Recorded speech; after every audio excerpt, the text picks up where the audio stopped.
Hello, Cherie Hanson here.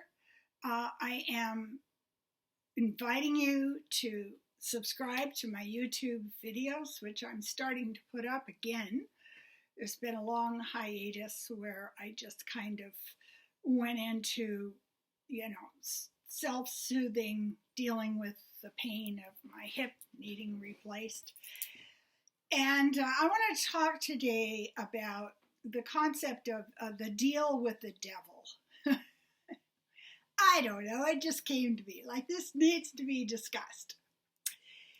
I think that one of the hardest, most difficult, most resistant lesson that has been presented to me is about what it takes. So I have the curse of 5 planets and 2 asteroids in Virgo. And for those who know astrology, you know I'm like that Victorian housekeeper with 2,000 keys on her chain attached to her waist. And I'm always looking for, the thing that needs cared for. That's important. So I guess if I'm called to talk about the deal with the devil, that means that that's something that needs to be discussed. We so often fall into our own ego traps, our own mind traps. I know we don't want to. We want to learn how to stop doing it. We're trying to find the switch so you can just switch it off. But one of the things I have noticed as I look back over my life is how my sense of belonging would frequently come because the people that I was hanging around were a mirror of myself. So if we're looking at this world as a mythopoetic place, it's all a Greek myth, you go stand in front of someone and you say to yourself, they get me. And it isn't until you're older that you realize that you're vibing with them at the same level that they are vibing with you.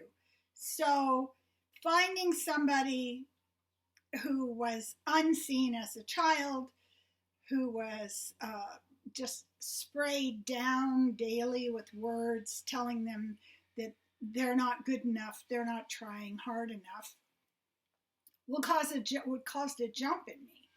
So I would have these people around me who were very bright, very capable geniuses that just couldn't make their lives work. And I recognized them. It's like when 2 kittens go toward one another, they go like, oh, you're just like me. Let's tumble. Let's have a little kitten fight.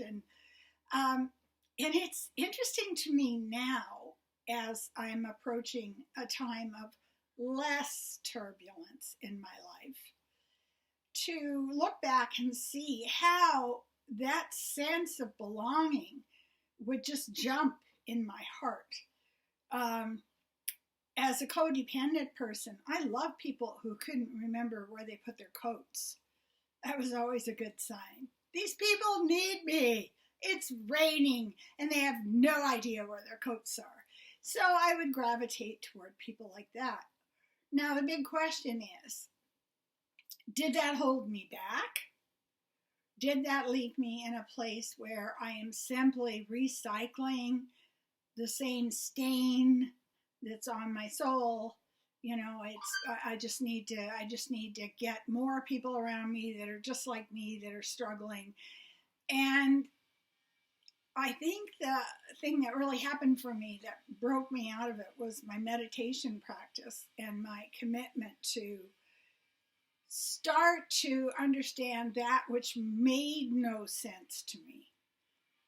So I don't know how to do this. I don't know how to be calm. I don't know how to stay in the present.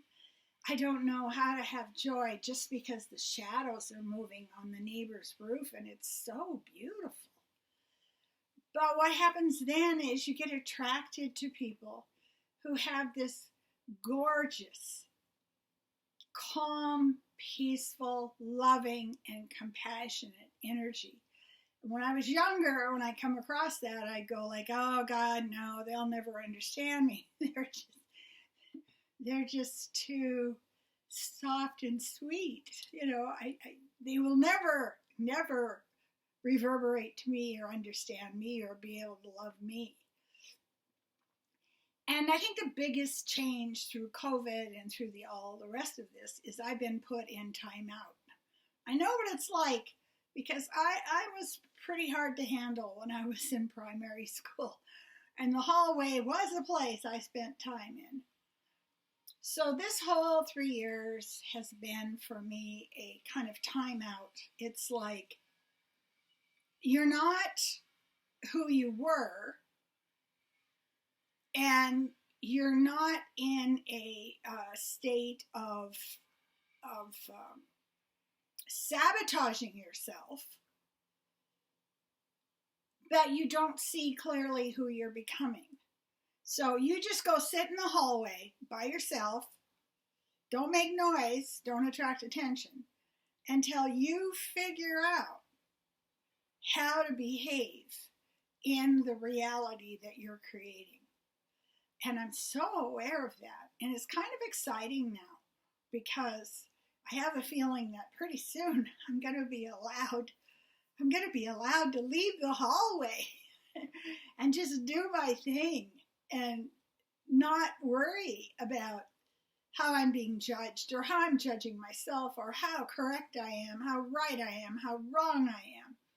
There is only one criteria for me at this time, and that is, am I healthy? Did I sleep peacefully? Was I kind? All of these things have to do with me taking care of my vibration, of my physicality, of my house. I have become responsible for the reality that I live in. And it's quite nice for somebody who has so much Virgo.